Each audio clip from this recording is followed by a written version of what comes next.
Hello viewers, আজকে আমি বলতে চলেছি 8 থেকে 10 মাস বয়সী বাচ্চাদের কি খাওয়ানো যায় বা তাদের রুটিন কি আছে সে সম্বন্ধে।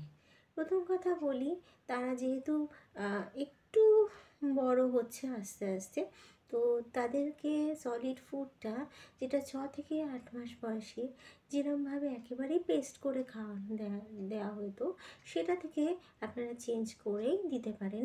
করে আপনারা এমনি খিচুড়ি, অর্থাৎ ডাল দিয়ে মুসুর ডালের সাথে গোবিন্দভোগ চাল মিক্স করে তার সাথে সবজি দিয়ে, যে কোনো সবজি, আলু ঠালু মানে যেগুলো বা সহজ পাচ্ছ সেই সমস্ত সবজি, যেমন পটল, আলু, বিনস, গাজর, এইগুলো দিয়ে একটা মিশ্রণ করে আপনি সেটাকে বয়েল করে খাওয়াতে পারেন।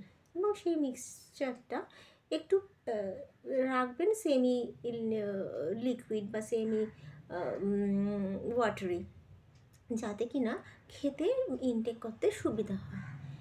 এবার আমি বলবো যে জল, ওরা, আমার বাচ্চা যেমন জল খেতে একদম পছন্দ করে না, তো তার জন্য আপনারা ব্রেস্ট ফিড তো দেবেনই, তার সাথে ওই তাল মিছরির জল এগুলো আপনি দিতেই পারেন।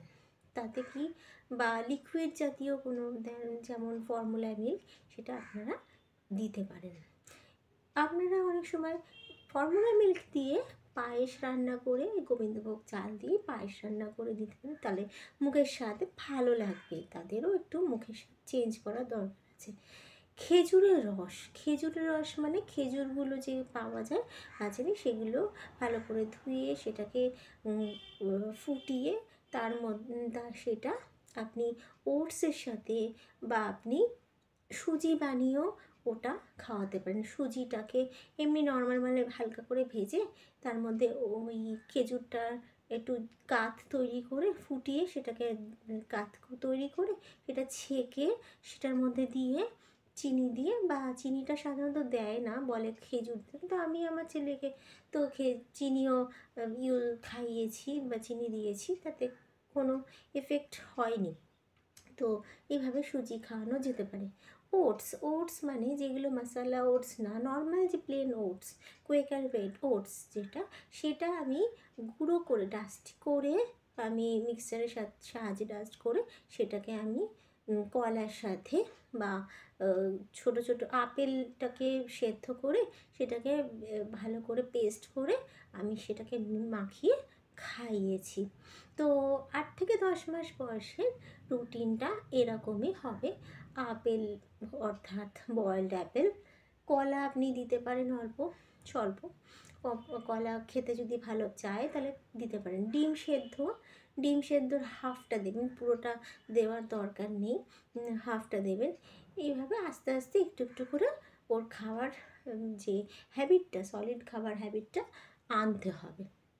তার সাথে স্নান তো মানে যেরকম রোজ আপনি শ্যাম্পু দিয়ে সাবান দিতেই পারেন, এবং শ্যাম্পুও আপনার মানে প্রয়োজন মতো আপনি ইউজ করতেই পারেন, এবং ওয়াটারটা লিকুইড ওয়াটার হলে ভালো হয়। এখন আমি যেমন বাথরুমে নিয়ে গিয়েই ওকে টাবের ওপরে বসিয়ে আমি স্নান করিয়েছি, এবং সেটাতে আমার সুবিধা হয়েছে। এবার আপনাদের যেরকম সুবিধা আপনারা সেটা করতে পারেন। এবং গা স্পঞ্জ করা, অর্থাৎ যদি কোনো সময় স্নান না করেন, সেক্ষেত্রে স্পঞ্জ অবশ্যই হালকা ওয়াটার দিয়ে করাতে পারেন।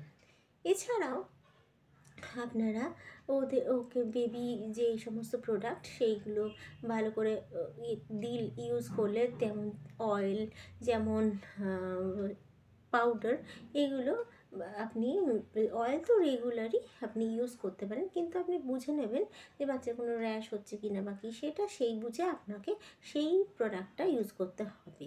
জনসনের প্রোডাক্টটা আমার মনে হয় ভালো, সেটা আপনি করতে পারেন।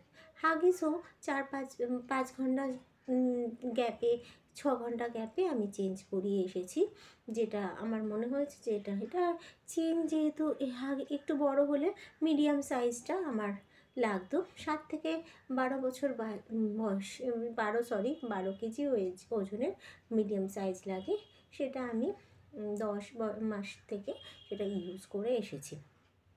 এই তো আমার ডেইলি রুটিন, এই 8 থেকে 10 মাস বয়সের, এবং আমি এইটার থেকে মানে এইটুকুই আমি আজকে বলতে চাই।